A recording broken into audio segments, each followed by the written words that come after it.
신명기 16장 18절에서 17장 13절까지 말씀을 함께 읽겠습니다. 내 하나님 여호와께서 내게 주시는 각 성에서 내 지파를 따라 재판장들과 지도자들을 둘 것이요 그들은 공의로 백성을 재판할 것이니라. 너는 재판을 굽게 하지 말며 사람을 외모로 보지 말며 또 뇌물을 받지 말라. 뇌물은 지혜자의 눈을 어둡게 하고 의인의 말을 굽게 하느니라. 너는 마땅히 공의만을 따르라. 그리하면 내가 살겠고 내 하나님 여호와께서 내게 주시는 땅을 차지하리라. 내 하나님 여호와를 위하여 쌓은 제단 곁에 어떤 나무로든지 아세라상을 세우지 말며 자기를 위하여 주상을 세우지 말라. 내 하나님 여호와께서 미워하시느니라. 흠이나 악질이 있는 소와 양은 아무것도 내 하나님 여호와께 드리지 말지니 이는 내 하나님 여호와께 가증한 것이 됨이니라. 내 하나님 여호와께서 내게 주시는 어느 성중에서든지 너희 가운데에 어떤 남자나 여자가 내 하나님 여호와의 목전에 악을 행하여 그 언약을 어기고 가서 다른 신들을 섬겨 그것에게 절하며 내가 명령하지 아니한 이를 성신에게 절한다 하자. 그것이 내게 알려짐으로 내가 듣거든 자세히 조사해 볼지니 만일 그 일과 말이 확실하여 이스라엘 중에 이런 가증한 일을 행함이 있으면 너는 그 악을 행한 남자나 여자를 내 성문으로 끌어내고 그 남자나 여자를 돌로 쳐 죽이되 죽일 자를 두 사람이나 세 사람의 증언으로 죽일 것이요 한 사람의 증언으로는 죽이지 말 것이며 이런 자를 죽이기 위하여는 증인이 먼저 그에게 손을 댄 후에 뭇 백성이 손을 댈지니라. 너는 이와 같이 하여 너희 중에서 악을 제할지니라.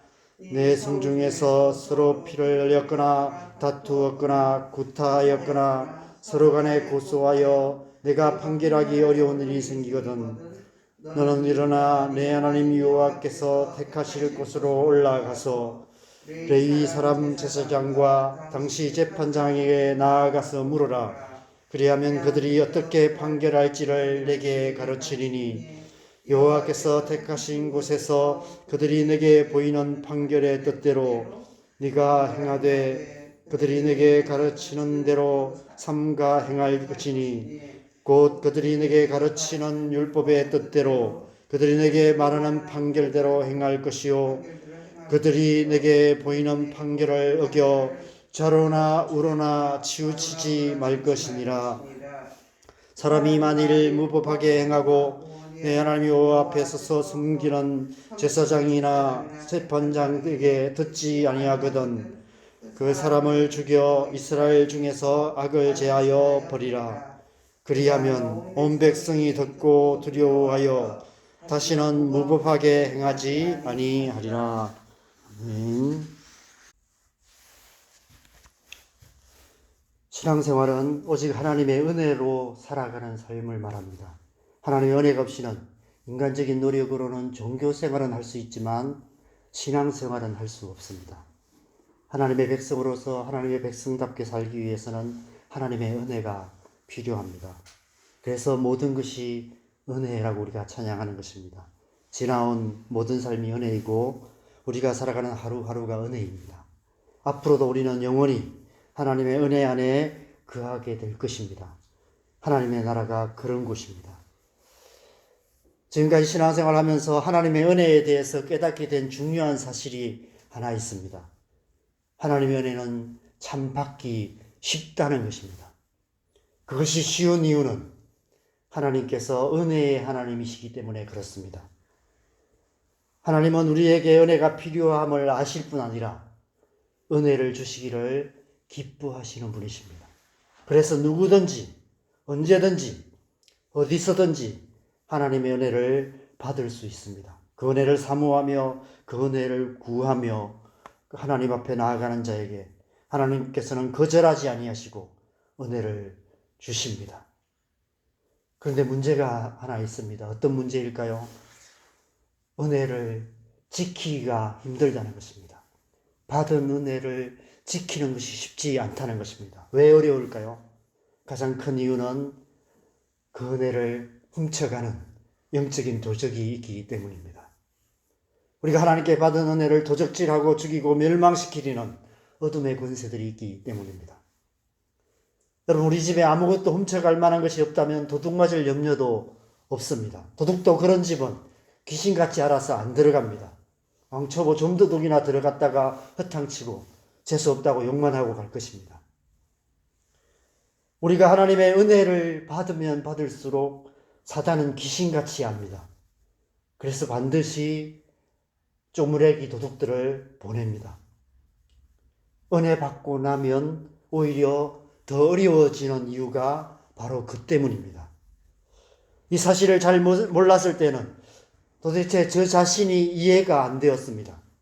분명 전날 밤에 기도할 때 하나님께서 큰 은혜를 주셨는데 하루도 안 지나서 한순간 모든 은혜를 다 잃어버리는 일들이 반복해서 일어나곤 했습니다.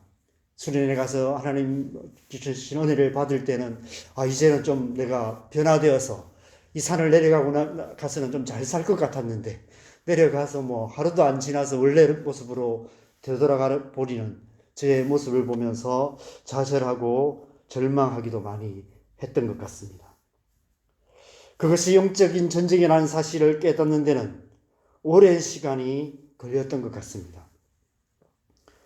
이 세상을 움직이는 물리학의 법칙도 그 사실을 우리에게 보여주고 있습니다. 물리학의 법칙 중에 작용, 반작용의 법칙이 있습니다. 작용하는 힘이 크면 그것에 반하여서 저항하는 힘도 커지는, 반작용도 커지는 것이 물리학의 법칙입니다. 영적인 법칙도 마찬가지입니다. 작용, 반작용의 법칙처럼 은혜, 반은혜의 법칙이 작용하고 있는 것 같습니다.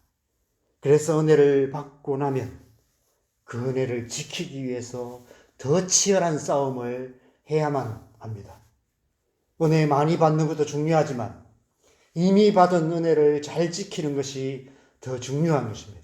아무리 많은 은혜를 받아도 다 도둑맞아 버린다면 아무 소용이 없는 것입니다. 밑받친 독에 물 붓기일 뿐입니다.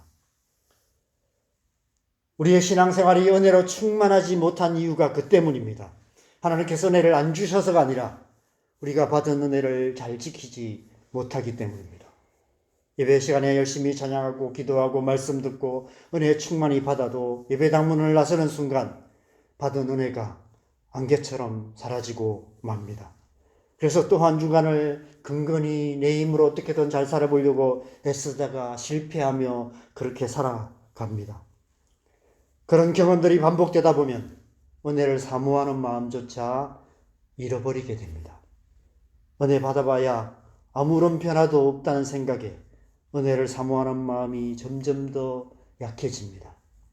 은혜를 사모하는 마음조차 없다면 하나님의 은혜를 받을 수조차 없게 됩니다.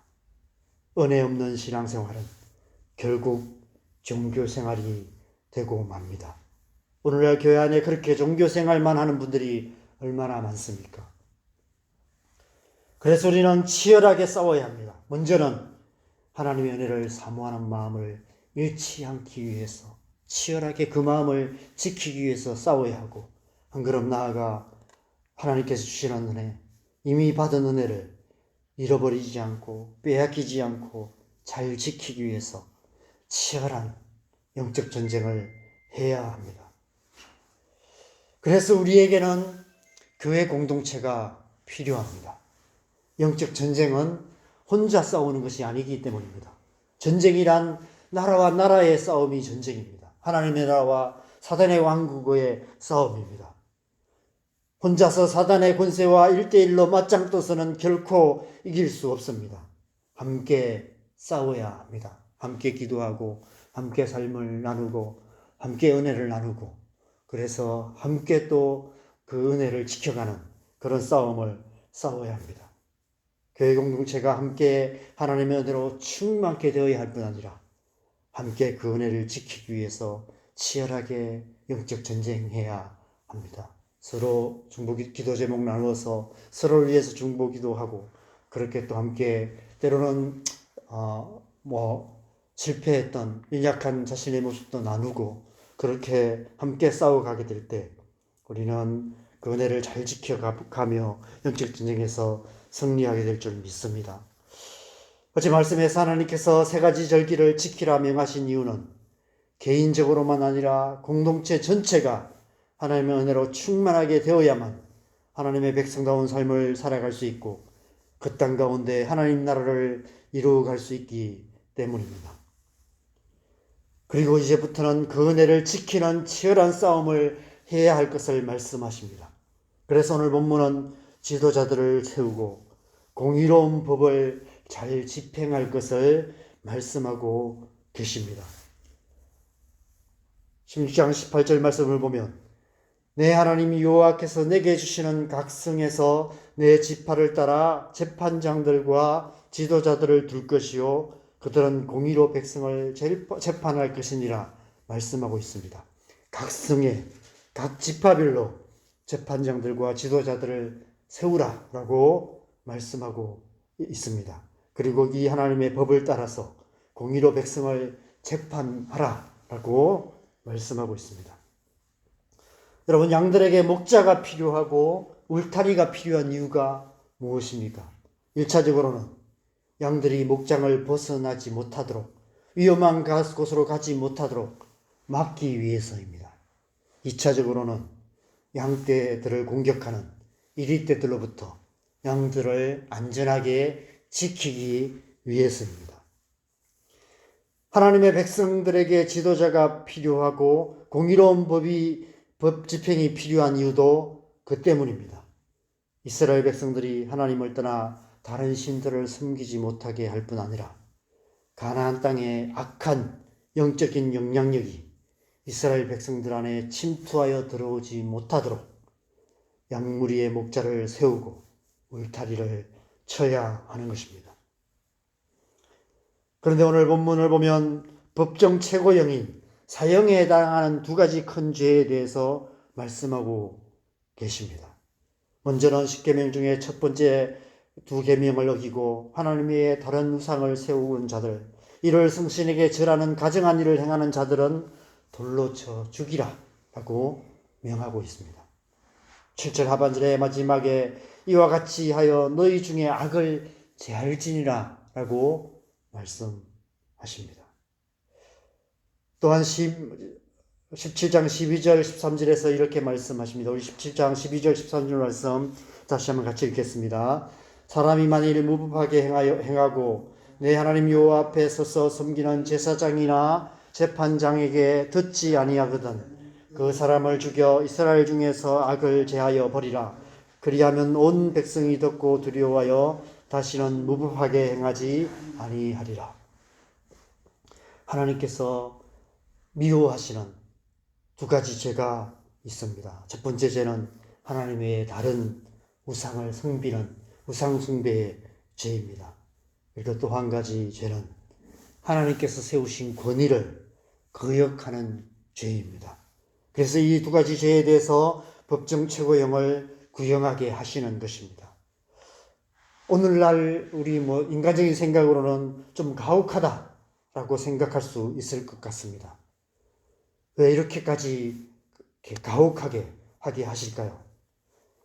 여러분, 한 마리의 양이 계속해서 목자의 인도를 따르지 않고 계속해서 울타리를 넘어간다면 어떻게 해야 할까요? 그러려니 하고 놔둬야 할까요? 잡아먹어야 합니다. 왜 그래야 합니까? 그냥 두면 그 양을 따라서 다른 양들도 계속해서 울타리를 넘어가게 될 것이기 때문입니다. 그러면 어느 날 모든 양떼를 다 잃어버리게 됩니다. 여러분, 교회 공동체가 그렇게 될 수 있습니다. 교회가 교회답기 위해서는 교회 공동체 안에 하나님의 은혜가 충만해야만 하고 교회 공동체 전체가 한마음으로 되어서 그 하나님의 은혜를 잘 지켜가야만 합니다. 그러기 위해서는 교회 지도자들의 역할이 중요하고 그 교회 지도자를 중심으로 해서 교회 공동체가 함께 합의한 규율들을 잘 지켜가야 합니다.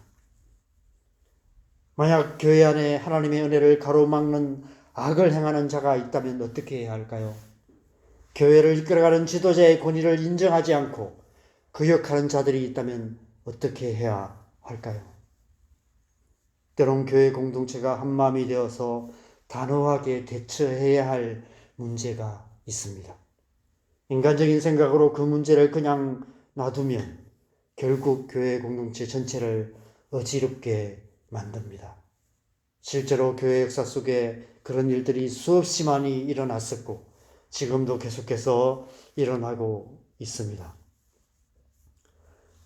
로마서 8장에서 사도 바울은 육신을 따르는 자는 육신의 일을, 영을 따르는 자는 영의 일을 생각하나니 육신의 생각은 사망이요 영의 생각은 생명과 평안이라 라고 말씀하며 너희가 육신의 생각을 따라 육신대로 살면 반드시 죽을 것이로되 영으로서 몸의 행실을 죽이면 살 것이다 라고 권면하고 있습니다. 영으로서 몸의 행실을 죽여서 살아야 한다. 하나님의 은혜로 살아야 한다라고 권면하고 있는 것입니다.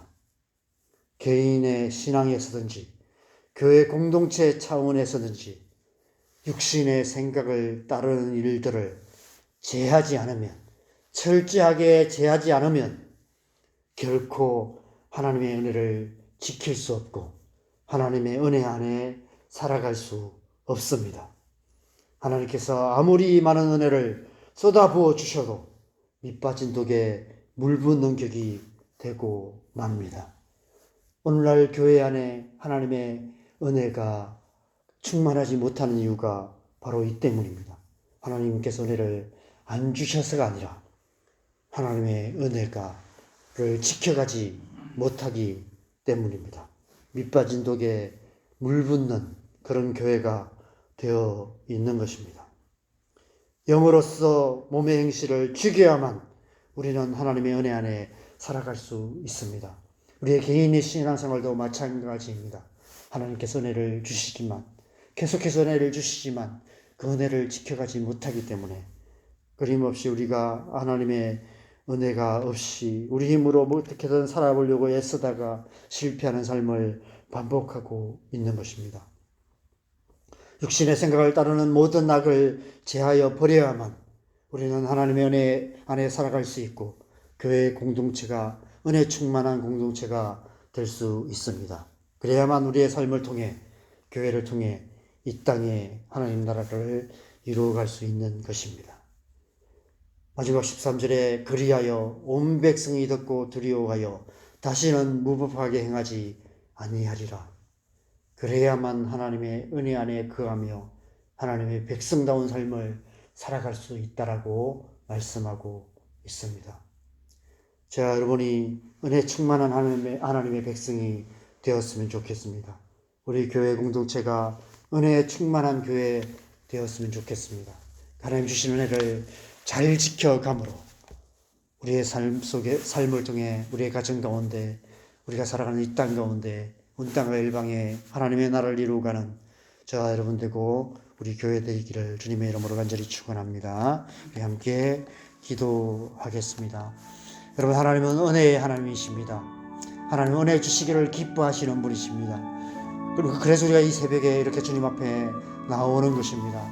이 새벽에 하나님의 은혜를 구할 때 하나님께서 우리에게 은혜를 주실 것입니다. 중요한 것은 그 주신 은혜를 또 잘 지켜가며 그 은혜로 오늘 하루를 승리하는 삶을 살아가는 것이 중요한 것 같습니다. 하나님, 이 새벽에 주의 은혜로, 주의 성령의 은혜로 우리를 충만하게 하여 주시옵소서. 그 은혜로 오늘 하루도 승리하는 삶, 그 은혜를 붙들고 그 은혜로 날마다 순간순간마다 이기며 살아가는 그런 하루 살아갈 수 있도록 주의 성령 우리를 충만케 하여 주시옵소서. 우리 함께 기도하겠습니다. 기도하십시다.